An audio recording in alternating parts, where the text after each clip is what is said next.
Brighter Light, Darker Shadow by Backing into Infinity. Read by Oak Shadow 5. This episode contains chapter 30 and 31, so let's get right into chapter 30, a new recon mission. Summary. Izuku puts his nose to the grindstone to uncover the leak. Alright, Midoriya, you remember how to access a security camera? Yes. Izuku types away at his computer, currently connected to Nezu's personal network. Normally, accessing a security camera like this required quite a few more steps, but the principal had spent decades placing backdoors and satellites across the country, simplifying Izuku's work. Alright, now let's run the algorithm you were working on and start filtering some data for any appearances of known League members. Right, they have to have appeared somewhere at some point, or at least Kurogiri surely has been caught on camera somewhere fetching supplies. Precisely! Let the program run, and then you can take the compiled information back to Sad Night-Eye when you next go to your work study. Thank you, Nezu-sensei. Of course! Now, how have your analysis assignments been going? Nezu says, putting a cup of tea closer with a frightening look on his face. If I recall, we were learning how to dismantle a psyche, correct? Izuku reaches into his bag and pulls out a slim manila folder, a matching ominous look on his face. Izuku groaned, throwing himself back in his armchair as he stared at the wall of maps and grainy images. He was sitting in Sonata's office, trying to make sense of the data Nezu's program had acquired. Coating the wall was an attempt to draw any correlation between a variety of sightings of League members, tangled in red string and thumbtacks. Tired already? Night-Eye said sternly, sipping a cup of coffee in his own chair. You finally finished sorting out all the false alarms of 2 weeks, and now you're giving up on finding the pattern after only 4 hours? It doesn't make any sense. It's just a montage of Kurogiri getting liquor and other random settings far enough away not to make sense. Izuku sighs. We found the warehouse already, with the delivery trucks. Night-Eye says. You did well there. Maybe come back tomorrow and have another crack at it. Not everyone can have All Might's work ethic, and, frankly, not everyone should. It isn't healthy to bash your head off a problem forever. Izuku nods, grabbing his school bag and saying goodbye to the agency members as he makes his way back to his house. The next day, he makes his way to UA and sits down in homeroom. Hey, Kachan, he says tiredly. How's your work study going? Great. On pause with our current case while I wait for your agency to follow up with leads, but Gran Torino has been taking me on patrols. His agency isn't technically in any one city, so I've been getting lots of interesting experience. Yeah, I'm stuck staring at images of alcohol stores and random bullshit. Why the fuck are you staying at Booze, Deku? That Miss guy lost it for some reason, and I can't seem to narrow down where he goes. Have you tried looking for bars? Have I tried? You're fucking kidding me. Izuku stands up in his seat, a look of inspiration on his face. Dumb nerd, where else would he be buying booze? I thought he had a drinking problem, wouldn't you? Izuku goes to sprint out of the classroom, taking out his phone. Obviously not. Kachan grabs him by the arm, tugging him back into his seat. You still have class, idiot. Sit the fuck down. Izuku waves happily at a passerby, his arm blades stowed safely at the agency as part of a slightly brighter daytime uniform. Mirio waves beside him as they make their way down the sidewalk.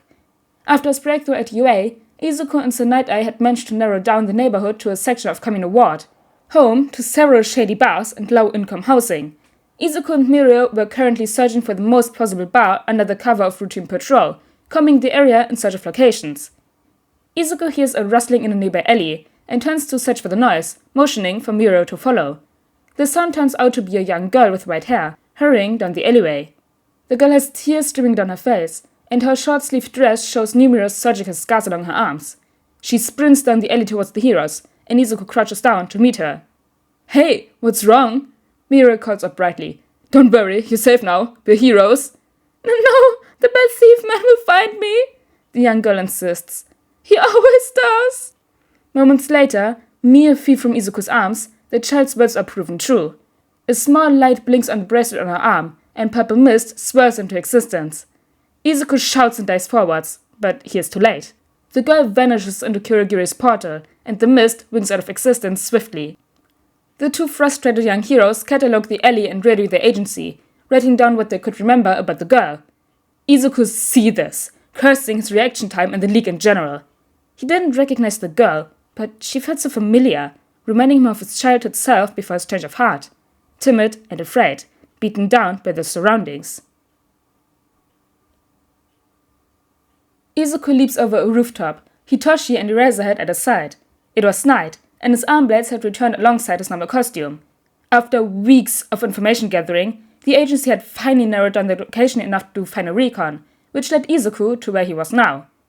Mirio and Izuku's encounter with the young girl, who Sir Night-Eye had later identified as Eri, the daughter of a Yakuza boss he was investigating in the past, had helped narrow the search area drastically. Children could only run so far, and there turned out to be only one nearby bar that fit the bill. Now, Izuku was participating in one of many stakeouts, circling the area and cataloging who was going in and out to identify key League members and finalize any information. Later that week, he would help Night-Eye and Nezu compile final dossiers on identified members and analyze quirks and strategies as the mission was planned. Ahead, Eraserhead holds up a hand sharply, motioning his interns to a stop. They carefully peer over the edge of the rooftop, eyeing up the bar half a block away. In the street, a hulking figure in a cloak looks both ways before stepping into the building. As he does, he pulls his hood back and Izuku catches a brief glimpse of Muscular's face. He pulls his notebook off of his belt, scribbling down the information. While there were no cameras in this section of the ward, and all deliveries were handled by Portal, villains still came in and out the old-fashioned way, and villains were human and prone to the occasional error. After a few weeks of stakeout, they had gathered positive identification from many League members. A few pros had pointed out that it was odd for the League to allow such oversight, but in the end, the task force had decided to take it at face value and proceed with only slightly more caution. Izuku groans, settling onto the concrete roof for another long night of staring at an empty street. He signs a knock-knock joke at Hitoshi, smirking as he sees his friend silently groan on the other side of the stone-faced sensei. That was chapter 30, now we'll continue on to chapter 31, A New Raid, part 1. Summary. The raid begins, and Izuku and Katsuki find themselves in a sticky situation. Izuku crouches tensely in a nondescript hallway, Kachan at his side. All Might and their mentors had vouched for them, so they had been allowed to join the assault force. Izuku was technically not supposed to actively engage in combat as an underground hero, but his on-the-spot analysis had been deemed useful enough to keep around, and it was acknowledged that he would inevitably end up fighting in some way. Endeavor, accompanying their small assault force alongside Gran Torino and Edshot, knocks on the door of the seedy smaller bar they had found above the main bar. "Pizza's here," he says gruffly, visibly cringing as he plays out the gag that Ahmed had insisted they use. The doorknob clicks and begins to rotate, but Endeavor slams the door off of its hinges before it can open. Fire rushes into the opening, and the heroes capitalize on the distraction to get the jump on the villains inside. Edshot zips over Endeavor's shoulder towards Kurogiri, who was apparently wiping a glass behind the bar. He vanishes into the Mistman's body, and the purple figure freezes before slowly toppling over the bar. "I've got him! Round up the others!" Edshot's voice rings out across the bar, breaking the stalemate as the shock wears off. Muscular roars in fury, red fibers enveloping his body as he charges Endeavor and tackles him through the opposite hallway wall. The two vanish into the open air in a rush of fire, presumably falling towards the evacuated street. Gran Torino sails into the room with a puff of air, cutting down two emergent clones as he engages twice. The thin man retreats, creating clones of his comrades out of thin air. The older hero bounces around and cuts each clone down with a swift and brutal kick to the neck. "What the hell? I thought heroes were supposed to be good. This is brutal," the two-sided villain shouts as the figure of Shigaraki is decapitated. "I mean, this is so kind and cuddly." "Us old-timers do it different, more efficiently," replies Gran Torino as he slowly backs the villain up, corralling him out of the bar area and into a living room. Izuku looks nervously over at Kachan, now standing with him in an eerily silent room. Facing them is a shocked and furious Shigaraki, who looks over at the twitching Kurogiri before turning his attention to them. The two students were supposed to be taking on Muscular, who the pros had decided was a suitably benign threat, since Izuku had the electricity to affect his muscles, and Kachan had proven to have enough firepower to injure him. Endeavor was supposed to fight Shigaraki at range, as the most dangerous threat. Now, the students were left with the lethal villain staring them down menacingly, and no choice but to fight. Kachan nods firmly at Izuku, his thumbs crackling in readiness. "This is what the heroes leave me? A pair of noobs?" Shigaraki laughs. "What a worthless example of throwing fodder at the boss. They can't seriously think this will result in anything but a pair of dead kids." "Umbra! Dynamite! Run!" Edshot shouts from inside Kurogiri. "No!" Kachan says gravely. "Then Handjob will free the Mistfucker and the entire mission will be shot. We have to stop him." He's an agility-focused fighter, and probably outspeeds Dynamite. We need to limit his mobility and target his hands. Izuku flicks his wrists, extending his arm blades and electrifying both of them. No sense in holding back now. So, you aren't complete noobs after all? Well, I suppose I'll enjoy killing you both before I free my ride. Muscular should keep Endeavor occupied for long enough. Shigaraki charges towards the two with his hands out, immediately attempting to outspeed the two and end the fight instantly. Izuku is already in motion, jumping to one side and pushing Kachan to start moving to the other. Shigaraki narrowly misses both of them and takes an explosion to the face for his efforts. The students start to circle him, keeping their distance and trying to put furniture in between the lethal disintegration quirk and their vulnerable bodies. Shigaraki dissolves the furniture slowly, narrowing down the cover. Kachan fires off explosions periodically, and the smoke and dust from the two quirks begins to fill the room. As Shigaraki mostly focuses on the explosive teen, identifying him as the bigger combat threat, Izuku stares intently at his movements and frantically runs calculations through his head.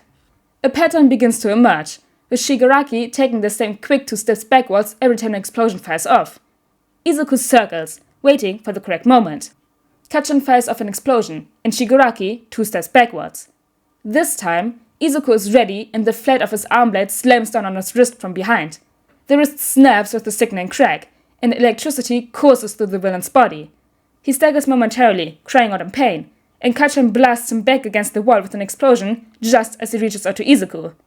One arm blade crumbles off Izuku's arm as he pants heavily, staring at the crumbled form of Shigaraki. Fire swirls around the bar, smoke mixing with dust and adding in odd shapes as Gran Torino's air blasts in the next room affected. You fucking brats! Stop ganking me! Shigaraki says venomously, pulling himself to his feet and wincing as he gingerly touches his broken wrist. I'm going to end both of you, just like I will end this rotten society. Surely you can understand that, can't you, quirkless hero? The way the system and its oppression push people down and breaks them, how invisible and unseen they are. It's twisted and sick, and I'm going to tear every bit of it down and crush it to dust. The system is fucked, but that isn't how you change it, handjob! Kachan screams. Shut the fuck up, kid. You're part of the problem. I saw your sports festival matches. Bullies like you are exactly why people without heroic quirks like the quirkless brat have such a high suicide rate, or why villains keep popping up as quirkless coronation forces them to take drastic action. The whole vicious cycle is practically oozing from you. He's changed, and so can the system. I might be unseen, and there might be lots of problems, but I'm here, and I'm a hero, and that proves change can happen, Izuku shouts back. You're an underground hero, kid. Not exactly going to cause big ripples with your presence, are you? A quirkless person will never be a real hero, especially not a top 10 hero with real influence. That's the problem with idealistic noobs like you. You think you can change the system, but you're actually just adding to it. The heroes in the shadow are just as vital, and so are the non-top heroes. Just because they don't have media presence doesn't mean they aren't making a difference. That attitude is exactly what characterizes the system you hate. You sound like a hypocrite, Shigaraki, and you're going to fall like one. The two sides tensely glare at each other for a moment, flames crackling in the background as they all pant angrily. Shigaraki flexes his undamaged hand and snarls. Then he slams it into the ground. Become dust! He cries out, and purple cracks begin to radiate from his hand. Wherever they touch, the floor decays and crumbles. The remaining furniture collapses before the encroaching wave of destruction, and more dust clogs the air. Kachan grins viciously and blasts into the air, hovering above the purple tide. Izuku jumps up a moment later, grabbing the chandelier and swinging from it deftly. You won't put us down that easily! Izuku shouts, leaping from the chandelier towards Shigaraki as Kachan blasts alongside him. The villain lifts his hand and lets the destruction cease, half the floor of the bar now a gaping chasm. His surprise at the student's dodges leaves him a hair too slow, and a moment later, he tumbles down to the floor below as Izuku slams his chest with a kick. He lands with the breath knocked out of him, with Izuku and Kachan landing on either side. Shigaraki flails out with his good hand and tries to catch the training heroes, decaying small patches of floor as he does so. All he receives in return is a vicious kick to his cracked ribs from Izuku, and a menacing explosion in front of his face. I analyzed the previous fights and incidents, as well as crime scene reports from the overhaul debacle, Izuku says with a grin, wiping sweat and grime from his face. You can only use his super move once, and now you're all out of luck. Every fight where your hands were injured in the past lead to a defeat, and you would normally lean on Korigiri to retreat, but now you wipe us out of the picture, and it seems like you're on your last life, to borrow a phrase. Shigaraki shivers internally at the green knight's menacing smirk, but lashes out with his good hand anyway. Izuku deftly catches the strike, the villain slowed down by his injuries. With another vicious snap, he breaks Shigaraki's remaining wrist and lets it fall to the floor palm up. "Gotcha, bitch!" Kachan says with a victorious grin. "Dynamite! You can't say stuff like that in the field!"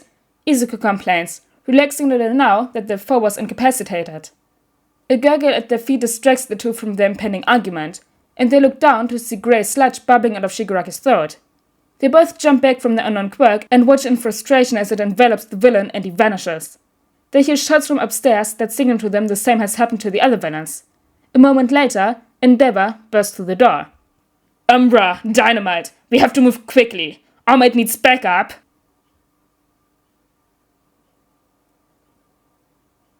That was chapter 1331 of Brighter Light Darker Shadow. This is the second to last chapter of this podfic, which I haven't really realized yet, I think. But anyways, guys, I hope you all enjoyed these two chapters, and I'll see you all next time for the last chapter of Brighter Light Darker Shadow. Bye!